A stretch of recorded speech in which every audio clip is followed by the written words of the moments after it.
Delhi NCR में monsoon पूरी तरह सक्रिय हो चुका है, जिससे महीनों की उमस और भीषण गर्मी का अंत होता नजर आ रहा है। आपको बता दें कि राजधानी के प्रमुख इलाकों जैसे आईटीओ पर झमाझम बारिश से मौसम बेहद सुहावना हो गया और लोगों को बड़ी राहत मिली है।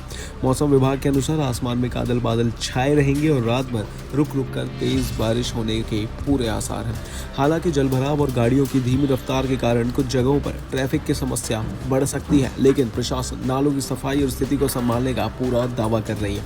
अब ऐसा लगता है कि दिल्ली में जो मानसून है वो वापस आ चुका है। दिल्ली में जिस तरह के हालात आज देखने को मिले, जिस तरह से सुबह से बारिश हो रही है, इसके बाद हमारे जो संवाददाता हैं वो ग्राउंड पे मौजूद हैं। उनका क्या कुछ कहना है आपको दिखाते हैं और दिल्ली के हालात भी आपको बताते हैं। राजधानी दिल्ली में झमाझम बारिश से मौसम सुहाना हो गया है।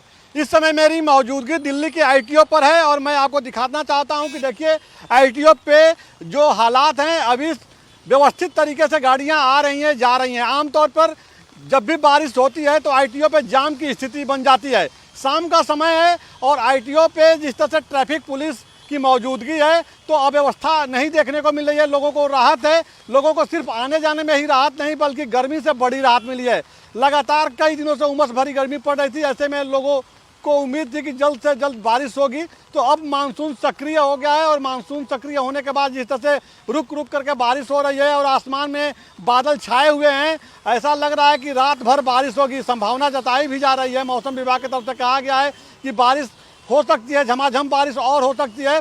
तो ऐसे में लोगों को राहत भरी खबर यह है कि लोगों को गर्मी से तो राहत मिलेगी और लोगों को तमाम गर्मी से राहत मिलेगी, लेकिन दिक्कत यह है कि लोग जब घरों से निकलेंगे तो थोड़ी सी अव्यवस्था, थोड़ी सी दिक्कत हो सकती है, क्योंकि दिल्ली में जब भी बारिश होती है तो गाड़ियों की स्पीड धीमी हो जाती है। हालांकि इस बार दिल्ली सरकार की तरफ से कहा गया है कि पहले जैसी स्थिति नहीं बनने दी जाएगी। बारिश होने के बाद तमाम जो दिल्ली के जो नाले हैं उनकी सफाई की गई है। खुद जो दिल्ली की मुख्यमंत्री हैं वो मॉनिटरिंग कर रही हैं चीज़ों को लेकर के। तो ऐसे में एक संभावना जताई जा रही है कि पहले जैसी दिक्कत नहीं आएगी, लेकिन हल्की बारिश होने के बाद जिस तरह से गाड़ियों की स्पीड धीमी हो गई है उससे यह लग रहा है कि अगर तेज़ बारिश होती है या पूरी रात अगर बारिश होती है तो स्थिति थोड़ी सी बिगड़ सकती है। फिलहाल अब देखना होगा कि मौसम सक्रिय हो गया है तो रात में बारिश होती है या इसी तरह से रिमझिम बारिश होने के बाद यह बारिश रुक जाती है। कैमरा पर्सन मनु पवार के साथ राजीव तिवारी, भारत एक्सप्रेस, दिल्ली। इन तमाम जानकारियों के लिए बने रहिए हमारे साथ भारत एक्सप्रेस पर। धन्यवाद।